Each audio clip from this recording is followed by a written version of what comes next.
sent a text to their parents. Did this happen? If you're asking whether I responded to a student's question, yes. And your answer incorporated the words of Jesus. What were you thinking, Grace? Welcome to Durbania. I'm Durban. And I'm Rhapthorne. And this is our spoiler talk for God's Not Dead 2. So after looking at some other people's YouTube videos for this, I'm finding this common thread that this is a giant Christian propaganda film. Yeah. And I only have two things to say to that. Thing number one, I understand their perspective. I understand where they're coming from because, you know, if you look at it in a certain light, it really can look like a scare tactic propaganda film. I can actually see why they think that. But the second thing I want to say is this. You and I were both followers of Jesus.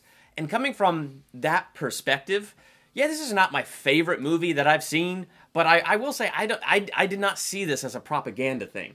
But anyway, those are kind of my few notes that no, I don't think this is a propaganda film, and I don't think the intent behind the makers of this film was to make a propaganda film. I think their intent was to make a solid film. Yeah, and one of the things you can look at is during the end credits, it actually goes through and shows each case that they kind of modeled this movie after. Yeah. Where, you know, people were being persecuted and taken to court over religious belief or something that they did in a school or, you know, some kind of public building. So, you know, it's not that it's propaganda-ish. It's that they were modeling this after all of these other cases throughout history where Christianity or some kind of religious person was being persecuted through, you know, our judicial system. So, I don't think it's propaganda-ish at all. Yeah. That said, tell us what you thought of the movie. Well, overall, so I'm going to kind of compare it to the first one.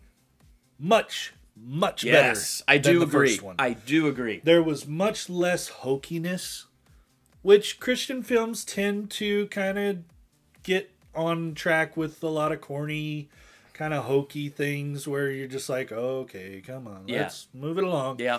You know, even as a Christian myself, like some of the things in the first movie, I was just like, okay, we get it. Yep. In fact, can I just jump in with this? Sure, absolutely. The only thing I liked about the first one was the student versus the professor. I loved the whole conversation. I loved the way that was written. I loved watching him lose. And then when he lost, he had to go back and study. I thought that was awesome to me. So those kind of things I liked. Yeah. I did not like anything else. I agree. The first movie was just kind of weird. But, you know, the second movie, I thought overall was pretty good. You know, I think that they did really well in, you know, taking a worldview of Jesus and, you know, explaining that, yes, we can document that Jesus Christ was an actual person. You know, they don't go into, oh, yes, we can confirm he was the Son of God. We can confirm he did all these miracles. But they just wanted to confirm, yes, we can say that Jesus Christ was an actual person that lived on the earth. Where it fell short, though, was they didn't actually confirm it in the courtroom. Yeah. The reason why they were confirming Jesus Christ was an actual person. Yeah, because she's a history teacher. And so the fact that she quoted Jesus when the student raised her hand and asked the question, what they wanted to do was prove he was a real historical figure because they could say, look, no, as a history teacher, she was answering this question in a historical way. That right there kind of just is the whole plot of the movie, by the way. Teacher in trouble because she answered a student's question about Jesus. And even in the movie, she wasn't getting all preachy about it. She just kind of answered the question and got into all kinds of trouble. So right there's the plot. Now, when they were going through the process of establishing Jesus was a real historical person, I thought that was interesting, but I agree with your assessment that where it fell short is they did all this interesting stuff, but there was no scene where it's like, okay, fine, we rule that he's an historical person, so now let's take a look at the fact that was she teaching history or was she preaching? Right. It just kind of went away. And there's a couple things that, to me, in this movie kind of went away. Like Ray Wise, the lawyer, bad lawyer. Oh, yeah. Yeah, he was awesome. I loved him. He was great. But he just went away. And by that I mean, in the beginning, he was a very menacing villain. And it showed so much, like, promise of, wow, we're going to have a real going up against this guy. And he was like this the whole first half of the movie. And then the second half, he's just sitting on the sidelines. And then, you know, they would rule in favor of Melissa Joan Hart. Grace, that's her name in the movie. So they rule in the favor of Grace, and that's it. And so those were for me, were two of my bigger disappointments was, you know, they did this really cool thing that was really interesting. Jesus as a historical figure. Woo. Yeah. It just kind of went onward with it and didn't go back to address it. Yeah. And they made such a big deal out of it. And then Ray Wise, who I was really enjoying as the villain of this story. Yeah. Like, he's one of those villains you love to hate. And then all of a sudden it's just, you know, you see him sitting at the bench through the second half of the movie. And it's like, oh. Yeah. Oh, I wanted to see more of that. Right. But anyway, I don't know. That's me personally with that. I think one of the things I really did enjoy about this movie is they did a really good job casting. Absolutely. Yeah. I mean, there are a couple times where I thought, you know, Melissa Joan Hart seemed a little pouty through a lot of it. But putting that aside, since I only know her from Clarissa Explains It All back in the day on Nickelodeon and really haven't seen her too much, she impressed me. I thought she did a really, Sabrina the Teenage Witch. Yeah, I didn't really watch that show, but yeah. But I thought she did a great job in this movie. Agreed. And, I cannot pronounce his last, Jesse Metcalf. If you saw my spoiler free, I could not pronounce his name. It's Metcalf. You see how easy that is and how infuriating? Okay, anyway. He was actually really good. There's one dynamic I wish they played up a bit more. It was cool that here's this teacher and she's a Christian, and here's this lawyer who's not a Christian, and he is tasked to represent her. And I thought, oh, that's going to be kind of cool. They really didn't dive into that too much, though. I mean, they kind of introduced it, set it up, and they didn't dive into it too much. But still, he put on a great performance as you're watching him defend. And what'd you think of seeing one of the Ghostbusters as the judge? Yes!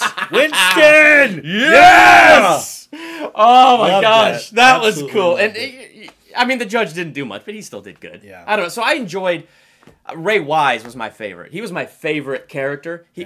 I'm not saying I rooted for the bad guy, so hear me correctly there. I'm just saying as a character, I liked his performance. I liked that he was a villain I loved to hate. I mean, I thought it was cool. So honestly, for me, my favorite was the grandfather. Oh, yeah! He was so good. Like, just the little things that he said throughout the movie, like, really, like, kind of hit home with me. One of the things that he said was when Grace was talking to him about how she couldn't feel Jesus' presence. Yeah. How she didn't feel like he was really listening or answering back. One of the things that he said was, while you're taking the test, the teacher is always silent. That was a good line. I was like, whoa, that's perfect. Because when you're in school and you're taking a test, the teacher is silent and you're taking the test, and it parallels. So one of the other characters that I really liked was J. Warner Wallace. Yes. You know, seeing him play the role and, you know, as an atheist looking objectively at Christ and if he was actually a person, just hearing his, like, almost testimony of how and why he became a Christian was really kind of cool to me, because it's like, you know, for him, he looked at it as an atheist and was able to come out of it, you know, saying, you know what, this is something I truly believe in.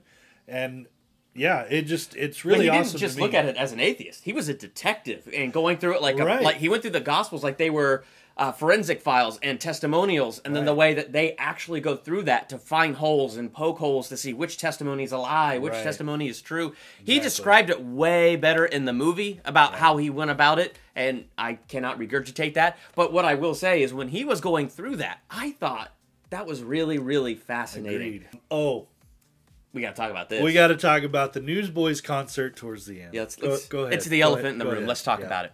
Who answers their phone? Seriously! Now, look, I've met Michael Tate once, and he's a really cool dude. Yeah. I don't put it beyond his personality. But come on. How could you even hear it ring? They want to use the Newsboys, you know. Yeah. They got them for the film. Why not use them as much as they possibly can? But it's like, you know, in the middle of a concert, she's calling Michael Tate, and he answers. And he's talking on the microphone. I don't know. So overall, I'm going to give this movie 3 out of 5 stars. So I really enjoyed the movie for what it was. I think that there was a little bit of hokiness in there, you know, that comes with Christian films. I think they kind of curved that pretty well, though, in this one, especially compared to the first one. Overall, like I said, 3 out of 5 stars, because it was a little bit better than halfway for me. So, yeah, 3 out of 5. You ever notice that whenever I go lower than you on stars, it's always by half a star?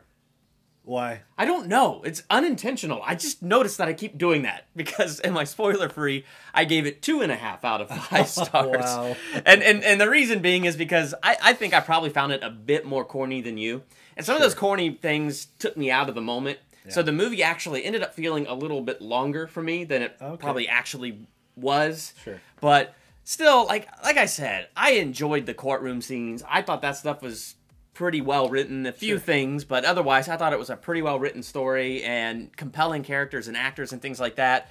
But just because, like you said, I don't feel the urge to see it again. I don't really need to own it on Blu-ray or anything like that. I'm going to give it 2.5 out of 5 stars.